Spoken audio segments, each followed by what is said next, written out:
আসসালামু আলাইকুম রহমতুল্লাহি ওয়া বারাকাতুহু।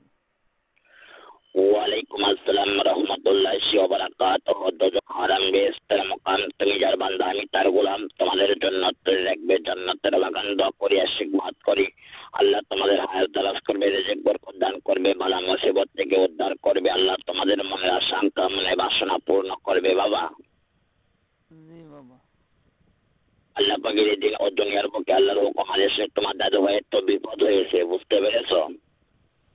কি বিপদ হয়েছে দাদু ভাই? বাবা। হ্যাঁ, তোমার দাদু ভাইয়ের বিপদ হয়েছে।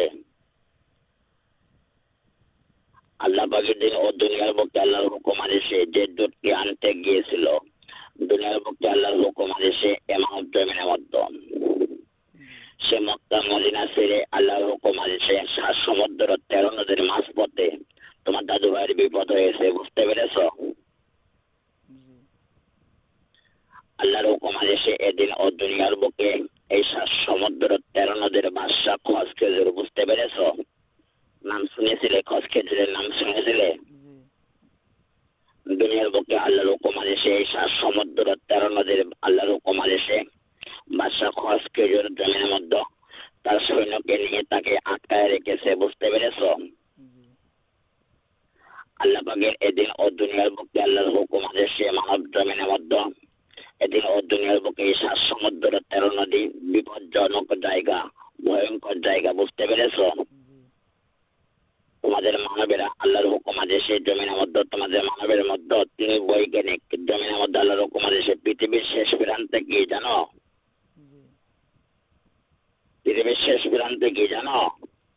শেষ প্রান্তে কি মানে সাগর? শুধু, হ্যাঁ, শুধু পানি আর পানি। আল্লাহর হুকুম আদেশে এই জমিনের মধ্যে ওইটাকে বলে 7 সমুদ্র 13 নদী জমিনের মধ্যে। এই নদী আজ পর্যন্ত তোমাদের মানবেরা জমিনের মধ্যে বৈজ্ঞানিক কিন্তু জমিনের মধ্যে আল্লাহর হুকুম আদেশে গিয়েছিল, বুঝতে পেরেছো?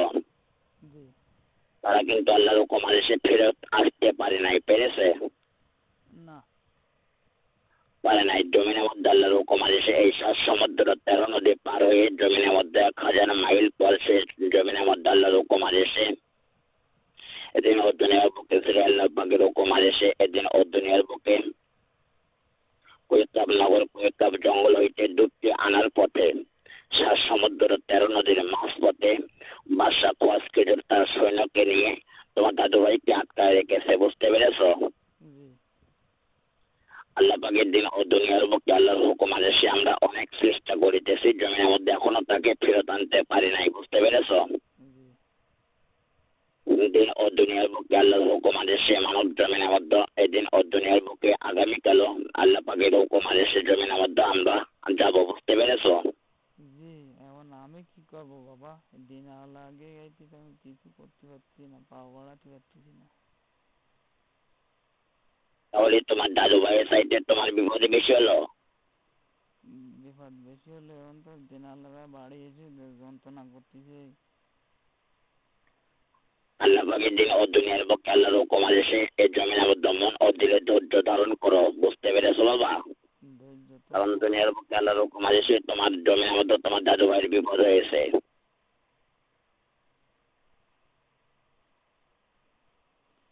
এখন আমার কিছু না কিছু দান যদি করতেন বাবা। আল্লাহ পাকের দিন ও দুনিয়ার বুকে আল্লাহর হুকুম আদেশে মানব জমিনের মধ্যে আল্লাহ পাকের হুকুম আদেশে এই অবস্থায় কিভাবে চলে বাজান?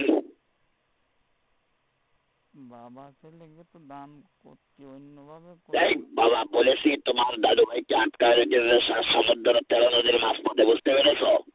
জি আল্লাহ পাকের দিন ও দুনিয়ার বুকে আল্লাহর হুকুম আদেশে তাকে ছাড়া আনতে হবে না? জি জি।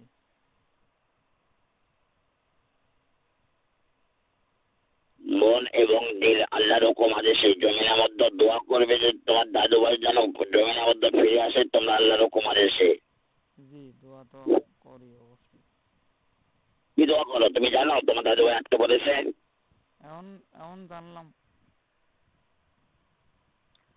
আল্লাহ পাকের দিন ও দুনিয়ার বুকে আল্লাহর হুকুম আদেশে মানব জমিনের মধ্যে আল্লাহ পাকের হুকুম আদেশে এদিন ও দুনিয়ার বুকে পবিত্র নামাজ আদায় করে তোমার দাদু ভাইয়ের জন্য দোয়া করবে, স্মরণ থাকবে। জি আল্লাহ পাকের হুকুম আদেশে যেন তাকে আগামীকাল ফিরে আনতে পারি, বুঝতে পেরেছ?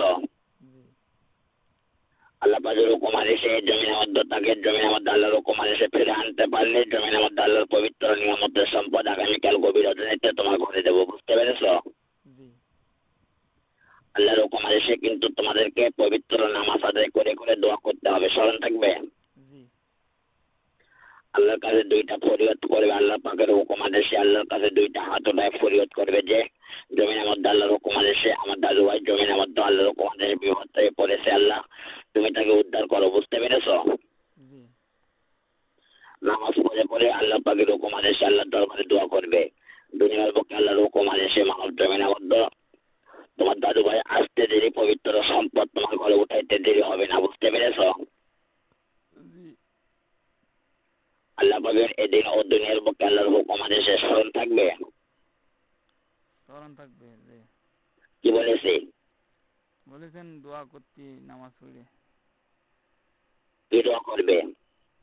যে কিভাবে উদ্ধার করে মানে উদ্ধার করে আসতে পারে দাদু ভাই।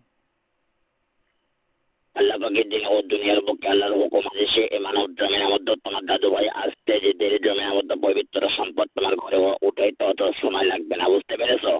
জি তোমরা দোয়া করবে আগামীকাল যেন তোমার দাদু ভাইকে আমরা নিতে পারি, বুঝতে পেরেছ? জি আমরা 21,000 জিন জাতি সবাই আগামীকাল যাব। আর দুনিয়ার বুকে মন ও দিলে ধৈর্য ধারণ করো, ধৈর্যশীল ব্যক্তিকে আল্লাহ পছন্দ করে, বুঝতে পেরেছ? ধৈর্য তো করতেছি বাবা, ধৈর্য না করলে এই ফোন তো যে কি এ তো পরের কাছ থেকে আনা সব টাকা। হ্যাঁ, বুঝতে পেরেছি। দুনিয়ার বুকে আল্লাহর হুকুম আদেশে মন ও দিলে ধৈর্য ধারণ করো, ধৈর্য ধারণ করো, ধৈর্য ধারণ করো আল্লাহর হুকুম আদেশে। ধৈর্য ধারণ ব্যক্তিকে আল্লাহ পাক পছন্দ করে, বুঝতে পেরেছ? জি আল্লাহ পাকের এই দিন ও দুনিয়ার বুকে তোমরা আগামীকাল জমিনের মধ্যে সারাদিন পবিত্র 5 ওয়াক্ত নামাজ পড়বে এবং আল্লাহর হুকুম আদেশে তোমার দাদু ভাইয়ের জন্য দোয়া করবে, তোমার দাদু ভাইকে যেন আগামীকাল নিতে পারি, বুঝতে পেরেছ? জি কারণ দুনিয়ার বুকে ওই 7 সমুদ্র 13 নদী জমিনের মধ্যে আল্লাহর হুকুম আদেশে এইটা জমিনের মধ্যে তাদের রাজ্য, বুঝতে পেরেছ? জি এটা পৃথিবীর বাইরে, বুঝতে পেরেছ? পৃথিবীর ভিতরে হইলে তাহলে তো আল্লাহর হুকুম আদেশে গত রজনীতে নেচতে পারতাম, বুঝতে পেরেছ? জি কিন্তু পৃথিবীর বাইরে তো আমাদের কোনো ইয়া নাই, বুঝতে পেরেছ? জি কিন্তু এই জন্য আল্লাহর হুকুম আদেশে জমিনের মধ্যে একটু ধৈর্য ধারণ করতে হবে। দুনিয়ার বুকে আল্লাহর হুকুম আদেশে যদি পৃথিবীর মধ্যে তোমার দাদু ভাইয়ের বিপদ তো হইতোই না, বুঝতে পেরেছ? জি কিন্তু পৃথিবীর বাইরে তোমার দাদু ভাই গিয়েছে, বুঝতে পেরেছ? জি আল্লাহ পাকের দিন ও দুনিয়ার বুকে আল্লাহর হুকুম আদেশে তাই মানব জমিনের মধ্যে মন ও দিল খারাপ রাখবে না, জমিনের মধ্যে আল্লাহর দরবারে হাসি মুখে আল্লাহর দরবারে কান্নাকাটি করবে, বুঝতে পেরেছ? হাত উঠায় নামাজ পড়ে, বুঝতে পেরেছ? জি যে তোমার দাদু ভাইকে যেন আগামীকাল সারা আনতে পারি, আল্লাহর হুকুম আদেশে স্মরণ থাকবে। জি আলহামদুলিল্লাহ, দুনিয়ার বুকে আল্লাহর হুকুম আদেশে মানব জমিনের মধ্যে আল্লাহ পাকের হুকুম আদেশে তোমার দাদু ভাই যদি না যাইতো তাহলে তোমাকে যদি পাঠাইতো আল্লাহর হুকুম আদেশে তাহলে কি হইতো? আমরা তো যাইতেই পারতাম না। দুনিয়ার বুকে আল্লাহর হুকুম আদেশে এইটা ভেবে জমিনের মধ্যে দাদু ভাইয়ের জন্য দোয়া করবে, বুঝতে পেরেছ? তোমার দাদু ভাই জমিনের মধ্যে বিপদে কিন্তু পড়েছে, জমিনের মধ্যে তার ওর জন্য না তোমাদের জন্য? আমাদের জন্য। তাহলে আল্লাহর হুকুম আদেশে তার জন্য দোয়া করতে হবে না? জি দুনিয়ার বুকে আল্লাহর হুকুম আদেশে মানব জমিনের মধ্যে এই 7 সমুদ্র 13 নদীর আল্লাহর হুকুম আদেশে উপর দিয়ে যাইতে হইলে ওই বাদশা খস খেজুরের কাছ হইতে হুকুম নিতে হয়। দুনিয়ার বুকে আল্লাহর হুকুম আদেশে তাকে খাজনা দিয়ে যাইতে হয়, বুঝতে পেরেছ? জি কিন্তু দুনিয়ার বুকে আল্লাহর হুকুম আদেশে তোমার দাদু ভাই তো তাদেরকে খাজনা দেয় নাই, বুঝতে পেরেছ? আর দুনিয়ার বুকে তোমাদের কথা ভেবে সে জমিনের মধ্যে আল্লাহর হুকুম আদেশে ওভাবে গিয়েছে, নইলে তোমাদেরকে খাজনার কথা বলেই যাইতো, বুঝতে পেরেছ? জি তখন আল্লাহর হুকুম আদেশে জমিনের মধ্যে অনেক কষ্ট করেছ, দুনিয়ার বুকে আল্লাহর হুকুম আদেশে এই জন্য তোমার দাদু ভাই তোমাদেরকে খাজনার কথা বলে নাই, বুঝতে পেরেছ? জি কিন্তু ওই 7 সমুদ্র 13 নদী বিপজ্জনক জায়গা। ওই 7 সমুদ্র 13 নদীর উপর দিয়ে জমিনের মধ্যে যে কেউ যাক না কেন খাজনা দিয়ে যাইতে হয়, বুঝতে পেরেছ? জি আল্লাহ পাকের দিন ও দুনিয়ার বুকে আল্লাহর হুকুম আদেশে তাই তোমরা আল্লাহ পাকের হুকুম আদেশে আগামীকাল পবিত্র 5 ওয়াক্ত নামাজ পড়বে আর তোমার দাদু ভাইয়ের জন্য দোয়া করবে। যেন তোমার দাদু ভাইকে আমরা জমিনের মধ্যে আল্লাহ পাকের হুকুম আদেশে আগামীকাল আমরা 21,000